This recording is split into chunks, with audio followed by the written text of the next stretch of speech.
बंदे पुरुषोत्तम बंदे पुरुषोत्तम बंदे पुरुषोत्तम প্রণাম ব্যামময় দয়াল শ্রী ঠাকুর অনুকূলচন্দ্র রাতুল চরণে আমার শতকোটি প্রণাম এবং ইষ্ট পরিবারের সকলের চরণেই আমার শতকোটি প্রণাম জানাই। আপনাদের সবাইকে আমার আনন্দিত জয় গুরু। তো সকল ইষ্টপ্রাণ দাদাদের।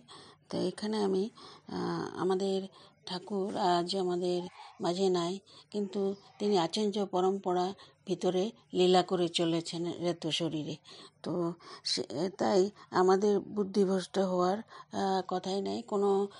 কোনো প্রবলেম বা সমস্যা হলে আমরা আমাদের সেই আচার্য পরম্পরা রেখে যাওয়া এই আচার্য দেবদের শ্রী শ্রী দাদাই হোক, শ্রী শ্রী বড়দাই হোক, বা আচার্য দেবী হোক, বা অবিন্দাদাই হোক, সবার কাছে আমরা গিয়ে নিজেদের প্রবলেমগুলো বলে সলভ করে নিতে পারি। যেনারা জীবন্ত আদর্শ হয়ে আছেন এবং ঠাকুর ওনাদের ভিতরেই লীলা করে চলেছেন। তো এখানে আমি পূজনীয় বিঙ্কিদা 340তম ঋত্বিক সম্মিলনে বলেছিলেন কিছু, সেটাই আমি আপনাদের বলছি। বিপদের মুহূর্তে বুদ্ধিভ্রষ্ট হওয়া উচিত নয়, বরং পরিস্থিতি যত উদ্বেগজনক হয় আমাদের স্নায়ুগুলো তত সতেজ হয়ে ওঠার কথা।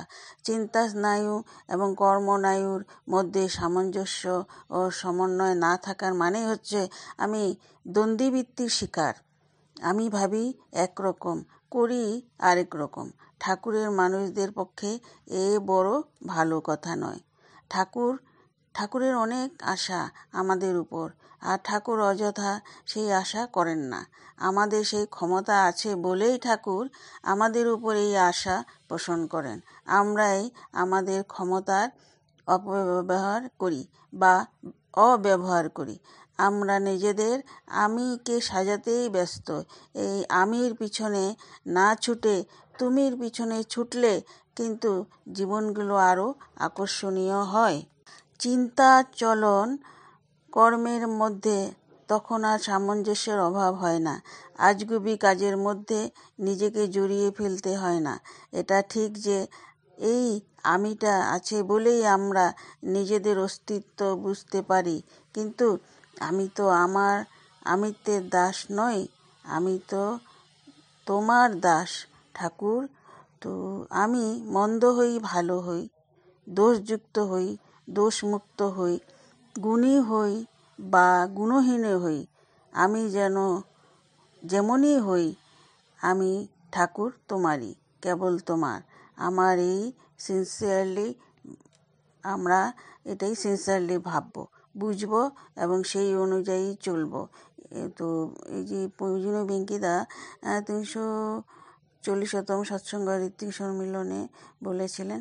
তো এভাবে আমরা অনেক ঘটনা শুনেছি। অনেকে যেরকম আচার্যদেবের কাছে গিয়েও নিজেদের সমস্যার কথা বলেছেন, বিঙ্কিদার দাদার কাছে গিয়েও বলেছেন, সিপাহী দাদার কাছে গিয়েও বলেছেন। তো ওনাদের সবারই মানে একই সমস্যা সমাধান করে দেন। তো অনেক আলোচনায় আমি পড়েছিলাম। অসুস্থ কেউ বিঙ্কিদা যা বলেছেন, বাবাদা পূজনীয় সিপাহীদাও তাই বলেছেন, আচার্যদেবও তাই বলেছেন। তো রেত শরীরে ঠাকুর সেই আচার্য পরম্পরার মধ্যে সবাইকে সমস্যা সমাধান করেই চলেছেন ঠাকুর। তিনি আকার নিরাকার সবখানেই আছেন।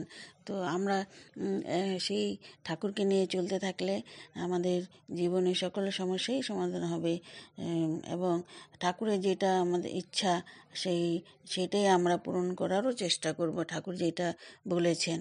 তো এখানে সবাইকে আমার আনন্দিত জয়গুরু। সবাই ভালো থাকেন, সুস্থ থাকেন, এই বলে এখানে রাখছি।